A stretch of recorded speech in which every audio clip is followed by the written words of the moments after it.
অনেকেই normal delivery আশা করেন, অনেকে আবার চান তার সিজার হবে। কিছু জিনিস শরীরের মধ্যে খেয়াল করবেন, কিছু লক্ষণ এবং আপনার বাচ্চার কিছু লক্ষণ খেয়াল করবেন, যে লক্ষণগুলোর মাধ্যমে আপনি নিজেই বুঝে যেতে পারবেন যে আপনার নর্মাল ডেলিভারি হওয়া সম্ভব নাকি আপনাকে সিজারের দিকে অগ্রসর হতে হবে। এই 10টি লক্ষণ সম্পর্কে আজকে আপনাদেরকে জানাবো। সব কিছু জানতে সম্পূর্ণ ভিডিওটি দেখবেন, ভিডিওটি ডাউনলোড করে রাখবেন, প্রয়োজনে শেয়ার করে দেবেন সবার মাঝে। এছাড়াও অবশ্যই ইউটিউব থেকে দেখে থাকলে আমাদের চ্যানেলটি সাবস্ক্রাইব করবেন, ফেসবুক থেকে দেখে থাকলে পেজটি ফলো করতে ভুলবেন না। চলুন শুরু করা যাক। নর্মাল ডেলিভারি আশা থাকলেই সকল ক্ষেত্রে নর্মাল ডেলিভারি হয় না। যখন নর্মাল ডেলিভারি হয় না তখন একজন মা সিজারের শরণাপন্ন হতে চান। শরীরের 10টি লক্ষণের মধ্যে প্রথম লক্ষণ হিসেবে বলছি আপনার ওজন এবং বাচ্চার ওজন। আপনার ওজন একটি নির্দিষ্ট ওজনে থাকা উচিত, অর্থাৎ আপনার ওজন যদি আপনার বিএমআই অনুযায়ী অনেক বেশি হয়ে গিয়ে থাকে সেক্ষেত্রেও আপনার নর্মাল ডেলিভারি করানো সম্ভব না। আবার আপনার ওজন যদি অনেক কম থেকে থাকে সেক্ষেত্রেও আপনার নর্মাল ডেলিভারি হওয়া সম্ভব না। আবার বাচ্চার ওজন যদি জন্মানোর আগে 2.5 কেজির কম হয়ে থাকে বা 4 কেজির বেশি হয়ে থাকে সেক্ষেত্রেও আপনি নর্মাল করাতে পারবেন না। সিজার ছাড়া আর কোনো অপশন থাকে না। এই সমস্ত ক্ষেত্রে ডক্টরেরা রিস্ক নিতে চান না।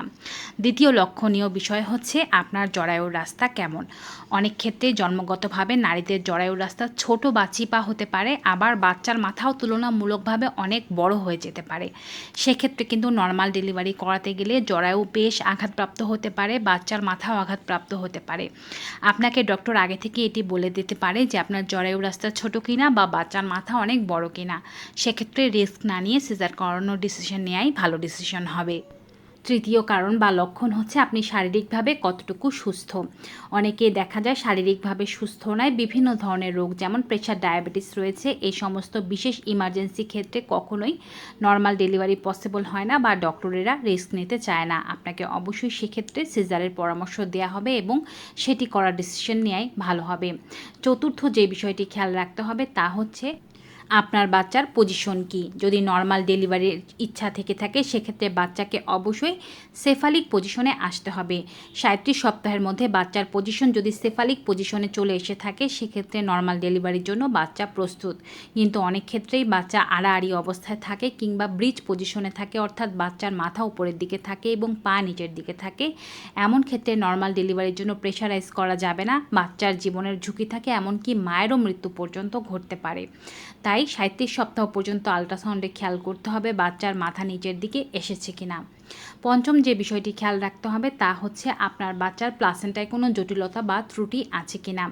অনেক ক্ষেত্রে দেখা যায় বাচ্চার প্লাসেন্টা প্রিভিয়া থাকে বা প্লাসেন্টার ছেদন ঘটে, প্লাসেন্টা দিয়ে রক্তক্ষরণ হয়, মায়ের জরায়ুর মুখ খুলে গিয়ে থাকে বা মায়ের জরায়ুর মুখকে সেলাই করে রাখতে হয়। এই ধরনের বিশেষ কিছু কেসে নর্মাল ডেলিভারি রিস্ক ডক্টরেরা নিতে চান না, সেক্ষেত্রে কিন্তু আপনাদেরকে সিজারের পরামর্শ দেওয়া হয়ে থাকে। ষষ্ঠ লক্ষণীয় বিষয় হচ্ছে পেটের ভেতরে কটি বাচ্চা আছে। একটি বাচ্চার ক্ষেত্রে নর্মাল ডেলিভারি যতটা সহজ হয়, 2টি বা 3টি বাচ্চা পেটের ভেতরে থাকলে নর্মাল ডেলিভারিটা ততটাই কঠিন হয়ে যায়। তাই পেটের ভেতরে একের অধিক বাচ্চা থেকে থাকলে নর্মাল ডেলিভারির জন্য কোনো প্রকারের প্রেশার ক্রিয়েট না করাই ভালো। এক্ষেত্রে কিন্তু উভয় বাচ্চার জীবনের ঝুঁকি থেকে যেতে পারে। সপ্তম বিষয় হচ্ছে আপনার পেটের মধ্যে জলের পরিমাণ কতটুকু আছে। ডক্টর যদি আপনাকে পেটের ভেতরে জলের পরিমাণ ঠিকঠাক আছে এমনটা বলে থাকে বা আপনার আল্ট্রাসাউন্ড রিপোর্টেও ঠিক থাকে তবে নর্মাল ডেলিভারির আশা রাখা যেতে পারে। কিন্তু যদি ডেলিভারির আগ দিয়ে জলের পরিমাণ প্রচুর বেড়ে গিয়ে থাকে বা খুব কম হয়ে থাকে, দুটো ক্ষেত্রেই নর্মাল ডেলিভারি খুব কঠিন হয়ে যায়। অষ্টম লক্ষণীয় বিষয় হচ্ছে আপনার শরীরে রক্ত বা হিমোগ্লোবিনের মাত্রা কতটুকু আছে। শরীরের হিমোগ্লোবিনের মাত্রা যদি 10-এর কম হয়ে থাকে ডেলিভারির আগে অবশ্যই হিমোগ্লোবিনের মাত্রা 10 বা তার অধিক করতে হবে এবং সাথে ব্লাড ডোনার রেডি রাখতে হবে। 10-এর কম হিমোগ্লোবিন থাকলে সেক্ষেত্রে নর্মাল ডেলিভারি ইচ্ছা পোষণ করেন না ডক্টরেরা, কারণ এক্ষেত্রে অধিক ব্লাড লসের কারণে রোগীর মৃত্যু ঘটতে পারে এবং অনেক ক্ষেত্রে দেখা যায় সিজার করালেও অবশ্যই ডোনার রেডি রেখে ব্লাডের ব্যবস্থা করতে হয়, নতুবা কিন্তু মায়ের ও বাচ্চার জীবনের ঝুঁকি থেকে যায়। নবম লক্ষণীয় বিষয় হচ্ছে ডেলিভারির লক্ষণগুলো আপনার শরীরে ভালোভাবে প্রকাশ পাচ্ছে কিনা। অনেক ক্ষেত্রে দেখা যায় 40-42 সপ্তাহ হয়ে যাচ্ছে কিন্তু মায়ের যে পরিমাণ পেইন ওঠার কথা সেই পরিমাণ পেইন উঠছে না, মায়ের জরায়ুর মুখ খুলছে না বা বাচ্চা উপরের দিকে উঠে আছে নিচের দিকে নামছে না। এমন অবস্থার ক্ষেত্রে কিন্তু দেখা যায় ইমার্জেন্সি সিজার করাতে হয়, কারণ আপনি যদি নর্মাল ডেলিভারির জন্য ওয়েটও করেন সেক্ষেত্রেও আপনার অনেক বেশি বেশি দেরি হয়ে যাবে। এতক্ষণ পর্যন্ত বাচ্চা পেটের মধ্যে কম রক্ত ও অক্সিজেন পাওয়ার কারণে বাচ্চার কোনো ইমার্জেন্সি সিচুয়েশন সৃষ্টি হয়ে যেতে পারে।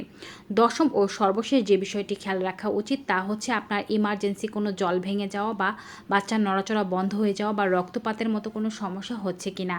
এই ধরনের সমস্যা যে কোনো সময় হতে পারে। আপনার হয়তো রক্তপাত হচ্ছে কিংবা জল ভেঙে গিয়েছে, জলের সাথে কোনো হলুদ বর্ণের, সবুজ বর্ণের বা কালো বর্ণের পদার্থ বেরিয়ে আসছে।